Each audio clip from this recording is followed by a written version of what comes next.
Morning morning, তোরা সবাই ভালো আছিস তো? স্যার আমি ভালো নাই, খুব টেনশনে আছি। কিরে মফিস মিয়া, তোর আবার কিসের টেনশন হইলো? আর কোয়েন না স্যার, এ তো টেনশন না, মনে হয় আমার প্রথম ভালোবাসা কোনো মতে আমার পেছন ছাড়তেছে না। আর অন্যদিকে আরেক গার্লফ্রেন্ডের টেনশন। হায় হায়, এই বয়সে গার্লফ্রেন্ড রাখো? এই শয়তান, তাইলে তুই আজকে গার্লফ্রেন্ডের রচনা ক। আরে স্যার, এটা তো আমার জন্য খুবই সহজ, নিজের পার্সোনাল অভিজ্ঞতা থেকেই বলতে পারবো। হ্যাঁ হ্যাঁ বুঝছি, এখন ক। জি স্যার, শুরু করতেছি, কিন্তু আবারও কইতাছি, রচনা কোয়ার সময় কোনো ধরনের বাধা দেবেন না। তো গার্লফ্রেন্ড হলো 2 পা বিশিষ্ট বয়ফ্রেন্ডের রেস্টুরেন্ট পালিত প্রাণী।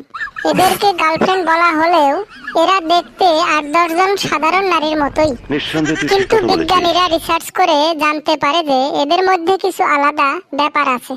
এরা মোবাইল পছন্দ করেন, আর মোবাইল ছাড়া বেশিক্ষণ থাকতে পারে না। আর স্যার, খালি সময়ে এরা এদের বয়ফ্রেন্ডকে খুবই চাপে রাখে আর বিরক্ত করে থাকে। জি স্যার, কথা কইছে, কথায় যুক্তি আছে। কিছু গার্লফ্রেন্ডের একজন করে আবশ্যিক বয়ফ্রেন্ড থাকে, আবার বয়ফ্রেন্ডের সংখ্যা একাধিকও থাকতে পারে। নিঃসন্দেহে তুই ঠিক কথা বলেছিস। জি স্যার, হাসা কথা কইছে কিন্তু মফিজ। ওই তুই চুপ কর, ওরে কইতে দে। গার্লফ্রেন্ডরা রেগে গেলে সাধারণত এরা বয়ফ্রেন্ডদেরকে ছাগল অথবা গাধা বলে ডাকতে পছন্দ করে। আবার খুব রোমান্টিক হয়ে গেলে তখন আমার ও জানটুস, সোনা, মন্টু, জানু, আমার কুতু কুতু বলেও ডাকতে পছন্দ করে। অনেক গার্লফ্রেন্ড আবার অন্যের গার্লফ্রেন্ড হয়ে যায়। আবার কিছু বন্ধুও থাকে, একজনের গার্লফ্রেন্ড নিয়ে আরেকজন টানাটানিও করে। এছাড়া গার্লফ্রেন্ডরা সবসময় তার বয়ফ্রেন্ডরা কখন কোন মেয়ের সাথে ফোনে কথা বলছে অথবা ফেসবুকে চ্যাট করছে তার উপর সদাই দৃষ্টি রাখে। একমত। এছাড়াও প্রত্যেক গার্লফ্রেন্ড চায় তার বয়ফ্রেন্ড পড়ালেখা, অফিস চাকরি বাদ দিয়ে কেবল তার কথাই ভাবুক, আর মাঝরাতে তার বাসার সামনে গিয়ে তাকে চমকে দিক। এদের প্রিয় স্থান হচ্ছে রেস্টুরেন্ট, KFC, পিৎজা হাট, আর মাঝে মাঝে এদেরকে পার্কেও দেখা যায়। গার্লফ্রেন্ডের উপকারিতা আর অপকারিতা দুইটাই আছে স্যার।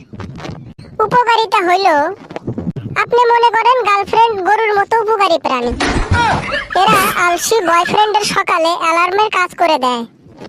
আর গার্লফ্রেন্ডের সাথে ছ্যাঁকা শব্দটি জড়িত বলেই অনেক ছ্যাঁকা খাওয়া কবির জন্ম হইয়াছে। আবার কিছু লোক ছ্যাঁকা খাওয়ার পরে অনেক বড় লোকও হয়েছে। এটা বলতে পারেন আপনি গার্লফ্রেন্ডের প্রতিদান। এর দ্বারা আমরা বুঝতে পারলাম ছ্যাঁকা খাওয়াটা খুবই জরুরি। কি রে, আর কতক্ষণ লাগবে রে? আর একটু ধৈর্য ধরেন স্যার, আবেগটা শেষ করে লই। আবার স্যার, গার্লফ্রেন্ডের জন্যই ছাত্রদের বছরে 3 বার বই কিনতে হয়, 4 বার ফর্ম ফিল আপ করতে হয়, আর 6 বার রেজিস্ট্রেশন করতে হয় একই ক্লাসে থাকার জন্য, শুধু গার্লফ্রেন্ডের জন্য স্যার। আর স্যার, গার্লফ্রেন্ডের জন্য যে টিউশনের দরকার নাই সেই টিউশনও নিতে হয়। আর স্যার, এদের কিছু বিশেষ ক্যারেক্টারিস্টিক আছে। এদেরকে বোঝা বা এদের মন বোঝা গণিতের অ্যালজেব্রার মতোই, আপনি কিছুই বুঝতে পারবেন না। বিশেষ করে এদের হ্যাঁ মানে না, না মানে মেবি, আবার মেবি মানে ইয়েস। আবার কখনো যদি এরা রাগ করে বলে আমি কিছু খাবো না, তার মানে খাবে, কিন্তু 2-3 বার চালাইতে লাগবে। জি স্যার, কথায় যুক্তি আছে। আবার স্যার, কিছু সময় ওরা নিজেই নিজেদের মন বুঝতে পারে না যে ওরা কিসের জন্য মন খারাপ কইরা আছে। কম্পিউটারে কখনো 20-25টা ট্যাব একসাথে খুলে কাজ করেছেন? ঠিক তেমনি এরাও মনের ভিতরে 20-25টা ট্যাব খুলে বসে থাকে। কোথায় কি হচ্ছে, কি ভাবছে কেউ বুঝতে পারে না স্যার। আর এদেরকে নিয়ে যদি কখনো শপিং করতে যাওয়া হয়, তাইলে আপনার জীবন তেজপাতার মতো হয়ে যাবে। আপনি ভাবতে পারেন সাধারণ একটি চিরুনি কেনার জন্য এরা 10টি দোকান ঘুরবে, আবার বাড়ি এসে বলবে পছন্দ হয়নি। হ্যাঁ স্যার, কথা ঠিক কইছে। আর সবচেয়ে ইম্পর্টেন্ট কথা হলো, কারোর সাথে 10-12 বছর প্রেম করার পর এদের হঠাৎ কইরা মনে পড়ে যে এদের বাড়ি থেকে মানবে না। তখন এমন এক ভাব ধরে যে এরা বাড়ির কথায় উঠে আর বসে।